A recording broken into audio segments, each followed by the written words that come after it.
You know that feeling when you're scrolling through YouTube, half paying attention, and suddenly something just clicks? That's exactly what happened when I stumbled down this particular rabbit hole. Let me paint you a scene. The year's 1965, and a Japanese motorcycle, actually, scrap that. It's not just a motorcycle, it's the motorcycle. This unassuming machine rolls into the British motorcycle press, and it's packing double overhead camshafts. For those of you who aren't gearheads, that's like showing up to a local high school talent show with a Broadway-level production. Back then, DOHC was the kind of tech you only found on exotic factory race bikes, things that cost more than a house, and certainly weren't meant for schlepping to work. You sure as heck couldn't buy one off a showroom floor. Then Honda just drops this bombshell, quite literally, and the whole industry's left scratching their heads, going, wait, what just happened? That bike was officially called the CB450 Bomber, but nobody called it that. Everyone, and I mean everyone, just called it the Black Bomber. Fast forward 60 decades, 60 years, and Honda's decided, all right, let's do that again. So here we are back at Motometrics, and I'm about to take a deep, grimy dive into the all-new 2027 Honda CB450 Black Bomber SE. And I'm not kidding, by the time we're through, you'll get exactly why they dusted off this particular name. It's not just nostalgia. There's a method to the madness, and it might just be one of the most quietly brilliant things the company's rolled out in a long while. Stay with me though, there's a twist at the end that genuinely caught me off guard, and I pride myself on seeing these things coming. So, first things first, why does this bike even exist in the first place? If you've been keeping an eye on the naked and retro scene, you know Honda's been on a tear lately. The CB1000 Hornet SP came out swinging, proving a Japanese lighter bike could give you that superbike thrill without making you remortgage your house to pay for the European badge. Then the CB750 Hornet did the same thing, just a step down. Makes sense, right? But there was a hole. A pretty obvious one, actually. Nothing in their lineup really captured that scrappy, overachieving spirit of the original 450. They had no mid-sized machine that was built to punch above its weight and actually looked the part. Not some vaguely retro paint job slapped on a generic modern frame, but something that genuinely felt like it came from another era. And you know what Honda did? They went full historian. They dug out the old 1965 brochures, the period road tests, and apparently even some of the original engineering blueprints from the K0 model. The result is frankly a love letter, but it's written with 2027 hardware.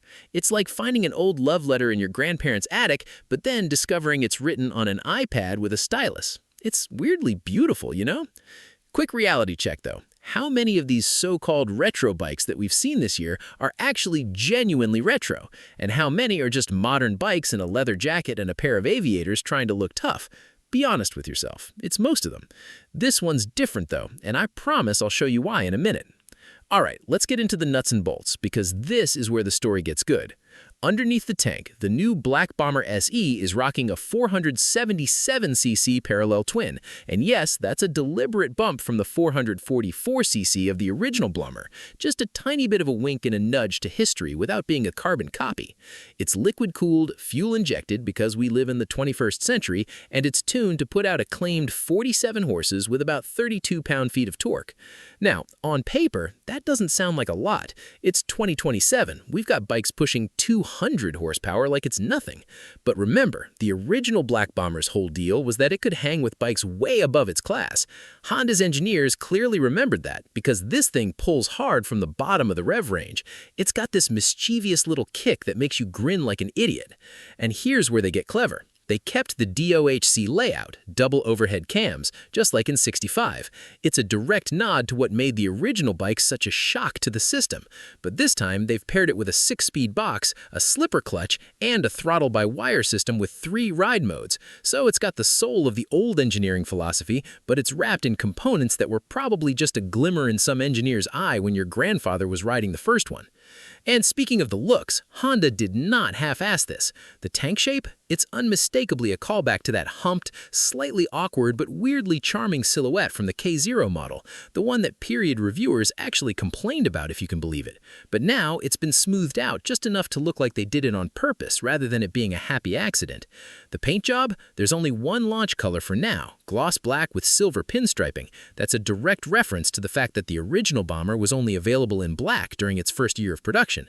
There's even a tiny chrome side panel detail, a round headlight, and a 450 badge that looks almost identical to the original. It's those little touches, you know? They didn't have to do it, but they did. Quick detour here. If you're the type of rider who rolls their eyes and says retro styling is just marketing fluff that doesn't actually matter, okay, I hear you. I'll even respectfully disagree, but no shade, honestly. Let's talk about the stuff that actually matters when you're throwing a leg over it and hitting the road. Chassis-wise, the Black Bomber SE uses a steel diamond-type frame. It keeps the weight down and the cost reasonable. Suspension is a 41mm conventional fork up front and dual rear shocks instead of a monoshock, another deliberate throwback, since the original Bomber had twin shocks too. Braking is a single front disc with a radial mount caliper and ABS as standard, plus a rear disc. The wheels are 18 inches front, 17 inches rear, wire-spoked but with tubeless-compatible rims, and that's the kind of small detail that tells you the engineers actually cared about making this bike livable, not just a museum piece on wheels. The wet weight comes in at about 410 pounds, and if that number sounds oddly familiar, it's because the original Black Bomber weighed in at almost exactly the same, 430 pounds wet, back in '65. I'm pretty sure one of Honda's engineers had that figure scribbled on a sticky note somewhere in the design studio and refused to let anyone forget it. Seat height is a very accessible 30.5 inches. Fuel capacity is 3.4 gallons, and they're claiming about 65 miles per gallon. That puts the range somewhere around 220 miles per tank, which is perfectly usable for a weekend blast, a commute, or just showing up to a coffee meet and making every other bike there look dreadfully boring in comparison. Now, let's talk money, because this is where Honda's strategy becomes crystal clear. The MSRP, $6,499 plus destination. For context, that undercuts most of the competition in the retro standard space by a pretty significant margin. This isn't a premium collector's piece, it's an entry point into Honda's heritage lineup. They want to sell a lot of these things, not just win design awards. Standard equipment includes a round LCD cluster that's styled to look like an analog gauge, LED lights all around, switchable traction control, and, a nice modern touch, a USB-C port hidden under the seat.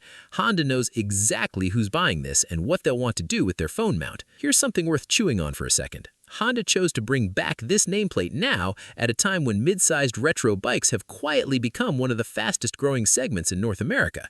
New riders want personality, returning riders want something that doesn't blend into the sea of other naked bikes, and Honda, with 60 decades of brand equity behind this specific name, gets to basically skip the hard part of building hype from scratch.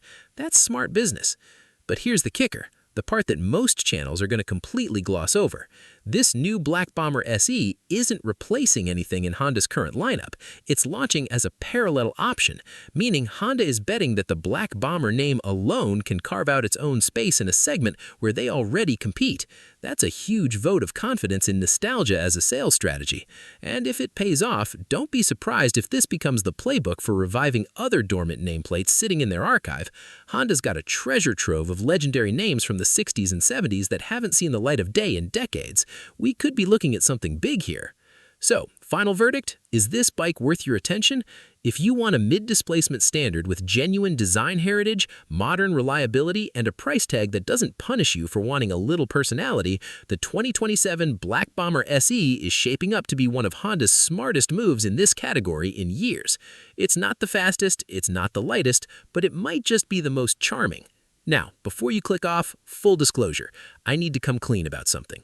Everything you just heard, the 2027 Black Bomber SE, doesn't exist. Not yet. Not officially. This whole thing was a concept reimagining, built from real historical specs, real current Honda pricing strategy, and a genuine what-if question. What would happen if Honda actually brought this legendary nameplate back today? There's been no announcement, no press release, no leaked documents. Nothing. But given Honda's track record with reviving old nameplates, would any of you actually be surprised if something like this showed up in the next year or two? Because I wouldn't, not even a little bit.